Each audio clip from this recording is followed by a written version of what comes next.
গেল ২৪ ঘন্টায় হাম ও উপসর্গে আরও ৬ শিশুর মৃত্যু হয়েছে।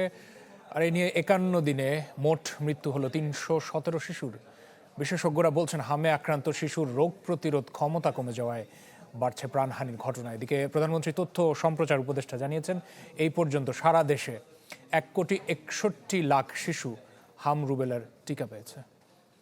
ঈদ আসবে, সাথে ক্যাশব্যাকও আসবে। নিজের বা প্রিয়জনের জন্য কেনাকাটায় এবারও নগদ পেমেন্টে পাচ্ছেন দারুণ ক্যাশব্যাক। তাই যাই কিনুন, পেমেন্ট করুন নগদে।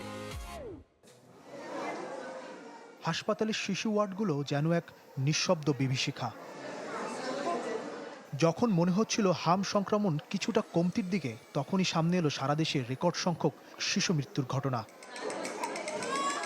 নিজ এলাকায় সুচিকিৎসা ও শয্যা না পেয়ে অনেকে বাধ্য হয়ে আসছেন ঢাকায়। তাতেও মিলছে না স্বস্তি, ছুটছেন এক হাসপাতাল থেকে আরেকটিতে। এরকম ৮ থেকে ১০টা হসপিটাল গেছে, এত জায়গায় ঘুরছি, এটা আমার কোনো কষ্ট নাই, কিন্তু আমার বাচ্চাটার জন্য খুব কষ্ট হয়। কারণ হচ্ছে যে বাচ্চাটার কোনো চিকিৎসা পাইতাছি না। এই হামের কোনো চিকিৎসাই নেই, কোথাও প্রাইভেট কোনো ক্লিনিকে হচ্ছে চিকিৎসা, হচ্ছে না তো। আর কোথায় ভালো ট্রিটমেন্ট? হাম তো সারা বাংলাদেশে ছড়িয়ে গেছে। গেল ২৪ ঘন্টায় হাম ও উপসর্গে সারা দেশে আরও ৬ জনের মৃত্যু হয়েছে এবং রোগী শনাক্ত হয়েছে ১,৪৪৫ জন। এ নিয়ে ৫১ দিনে হামে মোট মৃত্যু হয়েছে ৩১৭ শিশুর। সারা দেশের বেশিরভাগ জেলায় হাসপাতালে রয়েছে শয্যা সংকট, নিতে হচ্ছে বারান্দায় চিকিৎসা। এই জায়গা খুবই গরম, তারপরে বাচ্চা অসুস্থ, রাত দিয়ে অনেকক্ষণ বাতাস করা লাগে। ফ্যান তো নাই, তারপরে মনে করেন বাচ্চার তো কষ্ট আছেই, আমাকেও জানে আরো কষ্ট।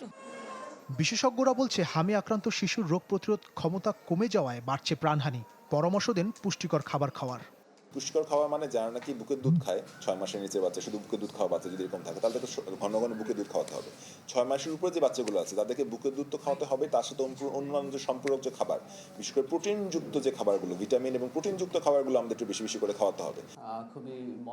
এদিকে এখন পর্যন্ত ১,৬১,০০,০০০ শিশু হাম রুবেলা টিকা পেয়েছে বলে সচিবালয় জানান প্রধানমন্ত্রীর তথ্য সম্প্রচার উপদেষ্টা। ১,৬১,০০,০০০ শিশু টিকা পেয়েছে, যা লক্ষ্যমাত্রার ৮৯%। আগামী কয়েকদিনে শতভাগ লক্ষ্য অর্জন করা যাবে। ইমতিয়াজ মাহমুদ, চ্যানেল 24, ঢাকা।